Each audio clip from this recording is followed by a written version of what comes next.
Gold trusted gold buyers మీరు తాకట్టు పెట్టిన బంగారాన్ని విడిపించి ఈ రోజు ఉన్న మార్కెట్ ధరకు కొనబడను. సార్ ఇందాక శోభన్ బాబు గారి ప్రస్తావన వచ్చింది కాబట్టి ఒక క్వశ్చన్ సార్. శోభన్ బాబు గారు ఇన్వెస్ట్మెంట్స్ విషయంలో ఇండస్ట్రీలో చాలా మందికి ఒక మార్గనిర్దేశం చేశారు. ఆయన మాట విని లైఫ్లో బాగా సెటిల్ అయిన వాళ్ళు చాలామంది ఉన్నారు అని చెప్తారనమాట.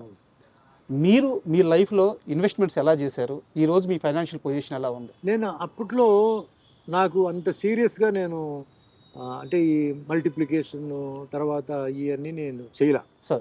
సో నేను మీకు చెప్పాను కూడా, నేను డబ్బు విషయంలో ఏంటంటే ఇండస్ట్రీలో ఉండాలి తప్ప డిమాండ్ సినిమా ఆపేయడం లేకపోతే అది చేయడం ఇవి చేయడం అవన్నీ నేను చేయలే. కొన్ని లాస్ట్ మినిట్లో కొన్ని ప్రొడ్యూసర్స్ నాకు ఇవ్వలేదు, అది పోలేదు. సో ఫైనాన్షియల్గా చెప్పాలంటే నేను పెద్ద సౌండ్ నేను చెప్పను. I'm just okay. అసెట్స్ అనేది ఉన్నాయి, అక్కడక్కడ నాకు అసెట్స్ ఉన్నాయి. సో అంత ఫైనాన్షియల్గా ఎవరితోనో కంపేర్ చేయాలి లేకపోతే ఆ విధంగా మనం ఒక ఇది ఉందని చెప్పి మట్టుకి నేను చెప్పను. బట్ శోభన్ బాబు గారు ఆయన అడ్వైస్ ఇవ్వడం ఇచ్చారు. బట్ ఆయన ఇచ్చిన అడ్వైస్ అందరికీ అది కుదరలే. ఎందుకంటే నాకు చేశాను దోషి నిర్దోషి సినిమాలో. సో చెప్పినాడు కూర్చో. ఆయన డాక్టర్ మా మదర్ స్టూడెంట్, ఓకే, మృదుల అని చెప్పి మా మదర్ స్టూడెంట్.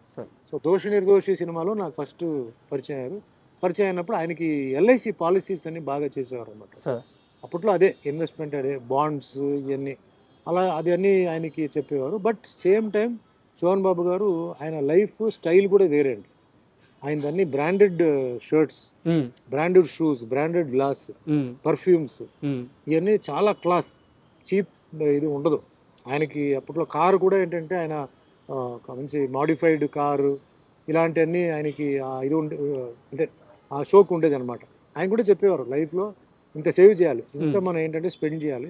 ఆ స్పెండింగ్ ఎవరంటే వేరే వాళ్ళ మీద కాదు, మన మీదే చేయాలి. మనం మంచి ఆర్టిస్ట్ కాబట్టి మంచి బట్టలు, మంచి బయటికి వెళ్ళినప్పుడు మనం సినిమా షూటింగ్ బట్టలు వేరే, మన స్టైల్ ఇలా అలా ఉండాలి అని చెప్పేవారు. పర్ఫ్యూమ్స్ అన్నీ ఆయన దగ్గర బాగా నాకు చెప్పేవాడు. ఆయన పర్ఫ్యూమ్స్ ఏమేమి పర్ఫ్యూమ్స్, గ్లాసెస్ ఎస్పెషలీ ఆయన గ్లాసెస్ పిచ్చి బాగా ఉండేది. సో అట్లా ఆ లైఫ్ కూడా ఎంజాయ్ చేశాను, ఈ లైఫ్ కూడా ఎంజాయ్ చేశానండి. ఆ బ్యాలెన్స్ కూడా పర్ఫెక్ట్ లైఫ్. పర్ఫెక్ట్ లైఫ్ ఎక్కడ చెప్తున్నానంటే ఫ్యామిలీని ఆయన ఎప్పుడు సినిమా ఫీల్డ్కి తీసుకురాలి సార్. ఫ్యామిలీగానే ఉండేది. ఆయన మట్టుకు వచ్చి సినిమాకి వచ్చేసి మళ్ళీ వెళ్ళిపోయేవాడు. శోభన్ బాబు ఫ్యామిలీని ఎక్కడన్నా మీరు సినిమాలు చూసారా? లేదు సార్, ఉండదు. ఫ్యామిలీ. మొన్న రీసెంట్గా ఆయన మనవడు డాక్టర్ అయ్యి బయటకు వచ్చాడు. లేకపోతే ఫ్యామిలీ ఎప్పుడు బయటకు రా, కొడుకు కానీ కూతురు కానీ ఎవరు రాలేదు. హీరో సుమన్ గారు కూడా ఈ విషయంలో శోభన్ బాబు గారిని ఫాలో అవుతున్నారు. 100% సార్. ఫ్యామిలీగానే ఉంటుంది. పని అంటే పని అంటే ప్రోగ్రాము, ఫంక్షన్. ఎందుకంటే ఆ ఫ్యామిలీ లైఫ్ అనేది డిస్టర్బ్ అవ్వకూడదు.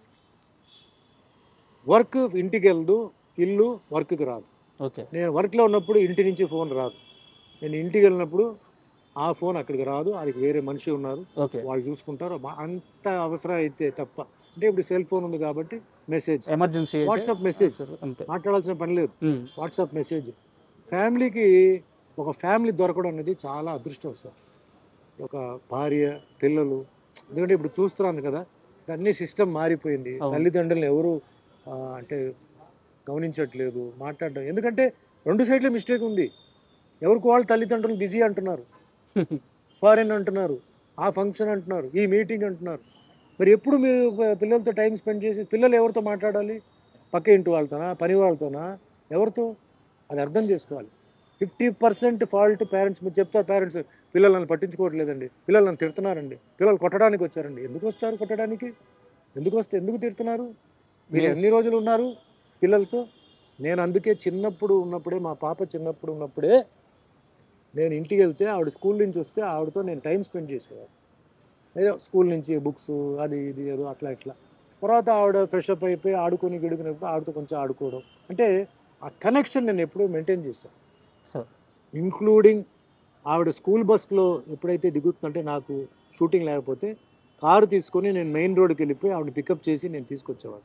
సో ఆవిడ మైండ్లో నాన్నగారు ఫ్రీగా ఉన్నప్పుడు నన్ను చూసుకున్నారు, బిజీగా ఉన్నప్పుడు ఆయన చూసుకున్నారు. ఖచ్చితంగా అటాచ్మెంట్ ఉంటుంది ఇప్పుడు. ఉంటుంది. అందుకే ఈరోజు చాలామంది అంటారు డాక్టర్ అంటే మీకు టెన్షన్ కదా అన్నారు. డాక్టర్ అంటే నాకు 10 సన్స్ అన్నాను. టెన్షన్ కాదు, 10 సన్స్. ఈరోజు నేను ఎక్కడైనా నేను ధైర్యంగా వెళ్ళొచ్చు. ఎందుకంటే నాకు కొడుకు అంటే నాకు ఉన్న కూతురే. అవును. బట్ కొడుకు కన్నా నాకు ఆవిడ చాలా బాగా ఈరోజు తయారైపోయి ఎఫెక్షన్ మాకు ఇవ్వడం, చూసుకోవడం. అంటే జనరలీ పిల్లలు ఎదిగిన తర్వాత it's their turn to take care of the parents. Sir అది రావాలి. మనం బలవంతంగా డిమాండ్ చేయడం కాదు. సార్ నన్ను చూసుకో, నాకు అది ఇవ్వు, ఇది ఇవ్వు, నన్ను చూడట్లేదు చెప్పడం కాదు. అది మనసారా రావాలి. దానికి మనం ముందే దానికి ఏంటంటే మనం ముందు అక్కడ కాంట్రిబ్యూషన్ ఇవ్వాలి. చిన్నప్పటి నుంచి వాళ్ళని చూసుకోవడం, స్కూలు మంచిది, ఫుడ్ బయట తీసుకెళ్ళడం, టైం స్పెండ్ చేయడం. అండ్ ఈరోజు ఆ ఉమ్మడి కుటుంబం లేదండి. ఒకప్పుడు ఉమ్మడి కుటుంబం ఉంటే తాతగారు నానమ్మ ఉండేవారు, అవును, తల్లిదండ్రులు లేనప్పుడు వాళ్ళు వెళ్ళి వాళ్ళతో అటాచ్మెంట్ కేర్ చేసేవాళ్ళు. వాళ్ళకి మంచి మెసేజ్ ఇచ్చేవారు, ట్రైన్ చేసేవారు. అవును ఈరోజు ఎక్కడ ఉన్నారు? వాళ్ళని దూరం పెట్టాము, ఇంట్లో ఎవరు లేరు, లేదా ఇంట్లో పని వాళ్ళు ఉంటారు. సార్ ఇంట్లో మనమే ఉండట్లేదు కదా, మనం లేవు కాబట్టి వీళ్ళు ఉంటున్నారు, వీళ్ళతో అటాచ్మెంట్ పెరిగిపోతుంది. నెక్స్ట్ నైబర్ పిల్లలు ఎలా తెలియదు, లేదు ఫ్రెండ్స్, వాళ్ళ మెంటాలిటీ ఏంటో తెలియదు. So I don't blame children అండి, ఐ బ్లేమ్ పేరెంట్స్ ఆల్సో 50%. చెప్పాలి ఇది కరెక్ట్ కాదు, ఇది కరెక్ట్, మీకు ఎంత ఇవ్వాలో అంతే ఇవ్వాలి. స్పాయిల్ చేసి అయ్యో నేను ఎక్కువ డబ్బు ఇచ్చానండి అందుకే ఇలా అయిపోయింది, ఎక్కువ ఫ్రీడమ్ ఇచ్చానండి. ఫ్రీడమ్ ఇవ్వాలి. ఎప్పుడు ఇవ్వాలి? వాళ్ళకి ఆ మెచ్యూరిటీ ఏజ్ వచ్చిన అప్పుడు ఇవ్వాలి. నువ్వు ముందే ఇచ్చేస్తే వాళ్ళకి ఏం తెలుస్తుంది వాళ్ళకి? సో అట్లా మన సైడ్లోనే మిస్టేక్ ఉంది, అది కరెక్ట్ చేసుకోవాలి. అన్నీ అట్లా చేసి కూడా పిల్లలు చూసుకోకపోతే నిజంగా దురదృష్టం. అండ్ పేరెంట్స్ని ఎప్పుడు చెప్తున్నానండి, పేరెంట్సే దేవుడు సార్.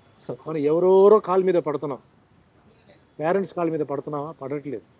పేరెంట్స్ కాళ్ళు ఆశీర్వాదం తీసుకుంటే జీవితంలో ఎక్కడికో తీసుకెళ్తుంది. వాళ్ళకి తిరిగి ఇచ్చేది డబ్బు కాదండి, తిరిగి ఇచ్చేది వాళ్ళకి అభిమానం, ప్రేమ, గౌరవం. అయితే గౌరవం అని చెప్పి ప్లాట్ఫామ్ మీద ఎక్కి ఏదో వాళ్ళ పూలదండ వేయడం కాదు. ఇంట్లోనే వాళ్ళని హగ్ చేయండి, వాళ్ళతో మాట్లాడండి, కూర్చోండి, వెళ్ళేటప్పుడు దేవుడిలాగా వాళ్ళ కాళ్ళు ఉంటుకోండి. మోస్ట్ పవర్ఫుల్ బ్లెస్సింగ్ తల్లిదండ్రుల ఆశీర్వాదాలు, మోస్ట్ పవర్ఫుల్ బ్లెస్సింగ్. అది ఎవరు ఇవ్వలేరు, ఓన్లీ ఒక తల్లిదండ్రి ఇవ్వగలుగుతారు. కాబట్టి ఇదివరకు చేయకపోతే ఇప్పుడైనా చేయండి, ఆ ఆశీర్వాదం పవర్ చూసుకోండి. లేదు చనిపోయారు అన్నప్పుడు కూడా వాళ్ళ ఆత్మని ప్రార్థించి, నేను ఏదో తెలిసో తెలియకుండా తప్పులు చేశాను, నన్ను క్షమించు, నన్ను కాపాడు అని చెప్తే జవాబు తప్పకుండా వస్తుంది. ఎందుకంటే ఒకరు జీవితంలో పైకి వెళ్ళలేకపోతున్నారు, కారణం ఏంటంటే ఆడ తల్లిదండ్రులు కన్నీళ్ళు ఉంటుంది, తల్లిదండ్రులు శాపం ఉంటుంది. మీరు చెప్తుంటే నేను చాలా ఎమోషనల్ అవుతున్నాను. ఎందుకంటే అంటే ఈ ప్రస్తావన మళ్ళీ తీసుకొస్తున్నాను. మీరు 6 నెలల పాటు జైల్లో ఉన్నప్పుడు మీ అమ్మగారు ఆమె ఎంతమంది రాజకీయ నాయకుల్ని, ఎంతమంది లాయర్లని, ఎంతమంది పెద్ద పెద్ద పారిశ్రామికవేత్తలని ట్రైన్ చేసిన ఒక ప్రిన్సిపల్ ఆమె. ఆ 6 నెలల కాలంలో మీ అమ్మగారు చేసిన ఒక ఫైట్ ఉంటుంది చూడండి సార్. ఈరోజు చూసుకుంటే మనకి మలయాళ సినిమాల్లో డాక్యుమెంటరీస్ వస్తుంటాయి. ఒక ఉమెన్ స్ట్రగుల్ అయ్యి తన కుటుంబాన్ని ఎలా కాపాడుకోండి, తన భర్తను ఎలా కాపాడుకుంది, తన బిడ్డను ఎలా కాపాడుకుందని ఏ సినిమాకి తక్కువ కాని ఒక జర్నీ చేశారు ఆమె 6 నెలల్లో. ఒక గవర్నర్ గారిని కలవడం అయితే ఏమి, డిపార్ట్మెంట్ని ఎదిరించడం అయితే ఏమి, ఆ లా లూప్ హోల్స్ పట్టుకొని ఫైట్ చేయడం అయితే ఏమి. అండ్ మీ సినిమాల్లో ఒక పాట ఉంటుంది, అమ్మని మించిన దైవం ఉన్నది. 20వ శతాబ్దం సార్ 20వ శతాబ్దం. చిన్నప్పుడు మా అమ్మగారు స్కూల్కి వెళ్తుంటే బ్యాగ్ తీసుకొని పక్కన పెట్టి ఈ పాటను, ఈ సినిమా చూడు, ఈ సంవత్సరం మొత్తం నువ్వు స్కూల్లో ఏమి నేర్చుకుంటావో అంతకంటే ఎక్కువ ఈ ఒక్క పాటలో ఉంటుంది అని కూర్చోబెట్టారు నన్ను, బాగా గుర్తు. సో మీ అమ్మగారి గురించి ఏం చెప్తారు? సో గాడ్ అండి, నిజమైన గాడ్. మా ఫాదర్ ఏంటంటే, మా మదరు నాకు బెస్ట్ ఎడ్యుకేషన్ రావాలి చెప్పి చెన్నైలో చర్చ్ పార్క్ కాన్వెంట్ ఉండేది. అప్పుడు ఆవిడ ఓన్లీ లెక్చరరే. అక్కడ స్కూల్ ఫీజు చాలా హై, ఎంటైర్ శాలరీ నా స్కూల్ ఫీజుకి వెళ్ళేది. అబ్బా. నాన్నగారు శాలరీతో బతికాం.